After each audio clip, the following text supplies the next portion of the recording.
Hello student and parents. तो आज हम आए हुए हैं अवंतिका यूनिवर्सिटी में। तो आज इस कैंपस को एक्सप्लोर करेंगे। एमआईटी पुणे ग्रुप का कैंपस है जो कि उज्जैन में लोकेटेड है, अवंतिका यूनिवर्सिटी के नेम से है। मोस्ट वेलकम है आपका इस ब्लॉग में और इस कैंपस टूर में, इस रिव्यू में। तो हमारे साथ में है अभी doctor Manish Patil sir, registrar हैं यहाँ पर। तो भैया यहाँ की जो नींव आपको दिख रही ना, बड़ी बड़ी सारी इन्हीं के द्वारा स्थापित करी गई हैं। इन्होंने ही पूरा एक बोलते हैं ना कि बहुत जमीन से पूरा बड़ा किया हुआ है, अभी और भी बड़ा करना है। तो मोस्ट वेलकम है सर आपका इस चैनल पर। अवंतिका यूनिवर्सिटी ही इसका नाम क्यों रखा गया और ये उज्जैन में ही क्यों फॉर्मेशन रखा गया? एमआईटी ग्रुप तो बहुत बड़ा है, महाराष्ट्र में बहुत सारी ब्रांचेस है, मतलब एक और है, तो और के बाहर आके यहाँ पर क्यों स्टैब्लिश किया इतना दूर? देखिए, महाराष्ट्र में एमआईटी का नाम काफ़ी बड़ा है और हम वहीं पे एक्सपांड कर सकते थे, लेकिन एक मैनेजमेंट का सोच ये था कि हमें कुछ नया करना है एजुकेशन के क्षेत्र में। तो नया क्या करना है, तो उसके लिए एक टास्क फोर्स बनाया गया ऑनरेबल डॉक्टर संजय धांडे जी के अध्यक्षता में, जो कि आईआईटी कानपुर के 2 बार डायरेक्टर रह चुके हैं और पद्मश्री अवार्डी है। Oh, great. So he was the leader for the team, and fortunately he is also the chancellor of our university. Oh, very nice. तो उन्होंने और उनके साथ 3-4 प्रोफेसर्स की टीम, उन्होंने सारे दुनिया में जितने भी बेस्ट यूनिवर्सिटीज़ और इंस्टीट्यूट्स थे उन्हें विजिट किया और उसके बाद एक एकेडमिक मॉडल उन्होंने मैनेजमेंट के सामने प्रस्तुत किया। तो उन्होंने 100% प्रोजेक्ट और practical based academic model propose किया। तो कुछ अगर नया करना है तो एग्जिस्टिंग सिस्टम में इम्प्लीमेंट करना थोड़ा दिक्कत वाली बात है, पहले एनालाइज भी करना पड़ेगा। तो कुछ नया करने के लिए वो सब शुरू से या नए सिरे से हमें शुरू करना था। और फॉर्चुनेटली जब 2012 में एक एजुकेशन समिट हुई थी, जब शिवराज सिंह चौहान जी यहाँ के चीफ मिनिस्टर थे, तो उन्होंने जितने भी इंडिया के प्रोमिनेंट एजुकेशन ग्रुप्स है उनको बुलाया था एजुकेशन समिट में और उनको ऑफर दिया था कि आप यहाँ के बच्चों के लिए अपने शिक्षण संस्था का एमपी में भैया खोलो, मतलब कैंपस बड़े बड़े ग्रुप वाले हो तो कुछ हमारे साथ में जैसे सिम्बोसिस, वीआईटी, ये समझ गया, सारे दिग्गज एजुकेशन के जो है सारे वो सबको बुलाया गया था। तो उसी के तहत फिर हमने एक एमओयू साइन किया मध्य प्रदेश गवर्नमेंट के साथ में, और फिर गवर्नमेंट ने हमें काफ़ी जगह पे ज़मीनें दिखाई, भोपाल में दिखाई, इंदौर में एलोकेट करें कि हाँ भाई ये है हमारे पास, इतनी सारी चॉइसेस दिखाई। लेकिन फिर हमारे मैनेजमेंट ने ये सोचा कि हम उज्जैन ही सिलेक्ट करेंगे, क्योंकि जैसे कि हमारी एंशिएंट हिस्ट्री में 4 यूनिवर्सिटीज़ मेजर तौर पे हमने सुनी है, तक्षशिला, नालंदा, बनारस और अवंतिका। और तक्षशिला तो अभी पाकिस्तान में है, तो वो आउट ऑफ क्वेश्चन है, आउट ऑफ डिस्कशन थी। नालंदा बनारस में बहुत अच्छा नाम हो रहा है और गवर्नमेंट बहुत अच्छे तरीके से उसे डेवलप भी कर रही है। बनारस यूनिवर्सिटी तो हमें पता ही है, इट इज़ वर्ल्ड फेमस। तो अवंतिका का नाम एजुकेशन की दुनिया से कहीं ना कहीं लुप्त हो रहा था, तो हमने डिसाइड किया कि हम अवंतिका नगरी का नाम ही रिवाइव करेंगे। क्या वो रखा था मतलब? तो ये हमारा ऐसा पहला यूनिट होगा जिसका नाम एमआईटी नहीं है। मतलब जब हमें यहाँ पे फर्स्ट एलओआई मिला था, जैसे मैंने बताया कि हमने जब मेमोरेंडम साइन किया था तो हमें एमआईटी यूनिवर्सिटी के नाम से ही मिला था। ओके। लेकिन फिर भी हमारे मैनेजमेंट ने डिसाइड किया कि नहीं, हम अवंतिका नाम रखेंगे, क्योंकि हमें कुछ अलग करना है, तो क्यों ना फिर हम नाम के साथ ही कुछ अलग करें। तो कन्वेंशनल एजुकेशन सिस्टम, जैसे महाराष्ट्र में हमारी काफ़ी सारे यूनिट्स है, यूनिवर्सिटीज़ है, तो उनका अपना सेट पैटर्न है, बाकी इंस्टीट्यूट्स जो यूनिवर्सिटी से एफिलेटेड है। और हमारी जो कन्वेंशनल शिक्षा पद्धति है उसमें क्या है, लेक्चर, प्रैक्टिकल और थ्योरी एग्जाम। तो बच्चा क्या सीखा है और उसने क्या ज्ञान अर्जित किया है उसको लिख के बताना है। मतलब वो पूरा ट्रेडिशनल कल्चर है, मेमोरी बेस हो गया।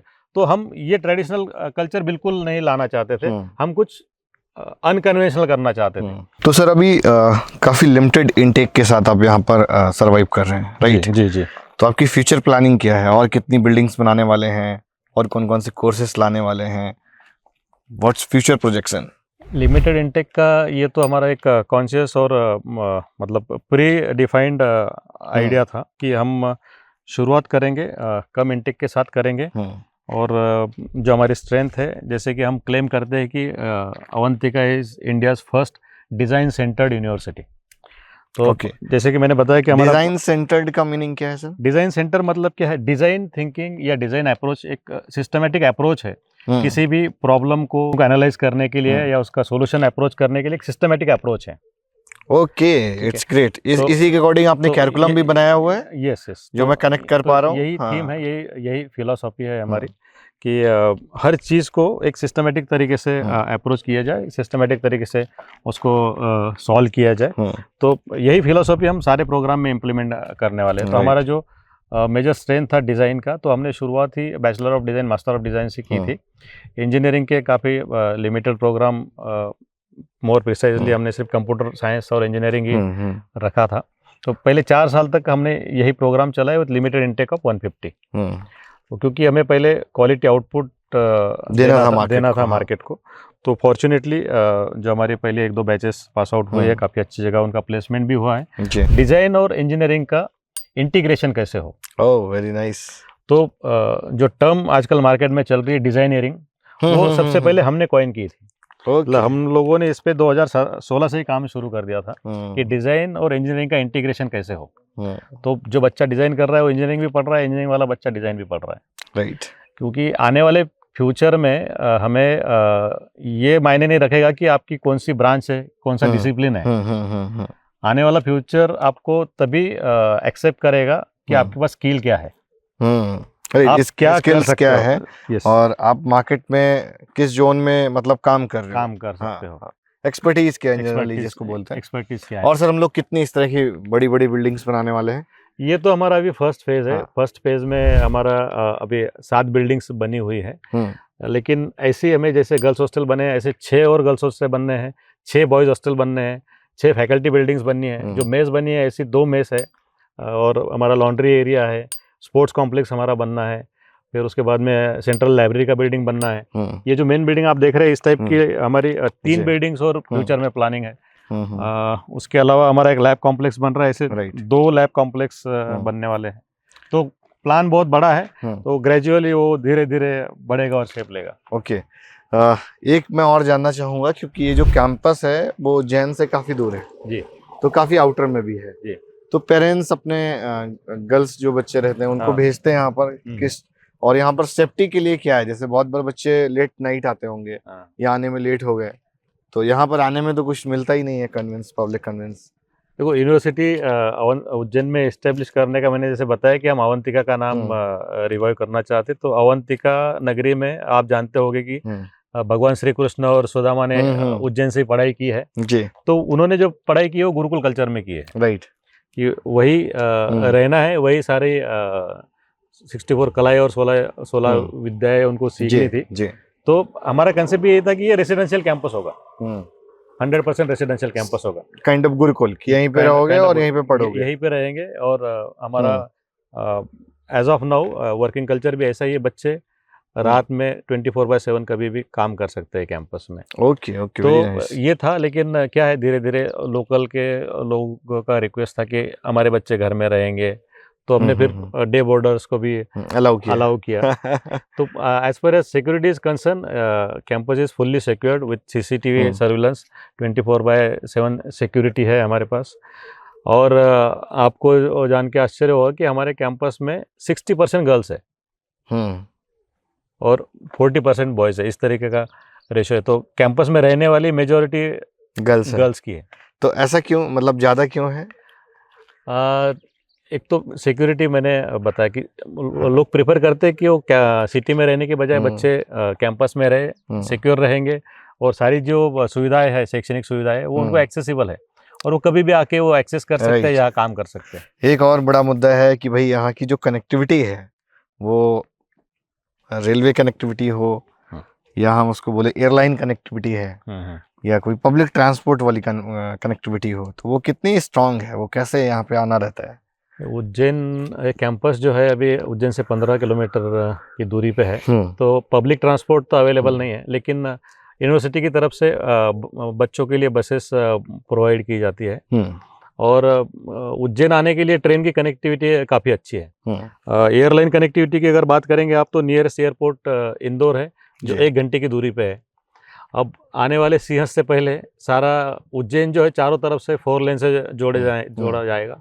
तो इंदौर की दूरी महज 40 से 45 मिनट में तय की जा सकती है। और बाकी जब बच्चे घर से आते हैं या वैकेशन में अपने घर पे जाते हैं, तो उस टाइम पे यूनिवर्सिटी उनको पिकअप ड्रॉप फैसिलिटी देती है रेलवे स्टॉप तक या बस स्टैंड तक। ओके, एक और इम्पोर्टेंट, बिकॉज एमआईटी ग्रुप बहुत एक पुरानी लेगेसी है जी, तो उस पुरानी लेगेसी की अपनी जिम्मेदारी बनती है जी। तो क्या हम अवंतिका में वो लेगेसी की जो लोगों का जो ट्रस्ट है वो हम यहाँ पर डिलीवर कर पा रहे हैं?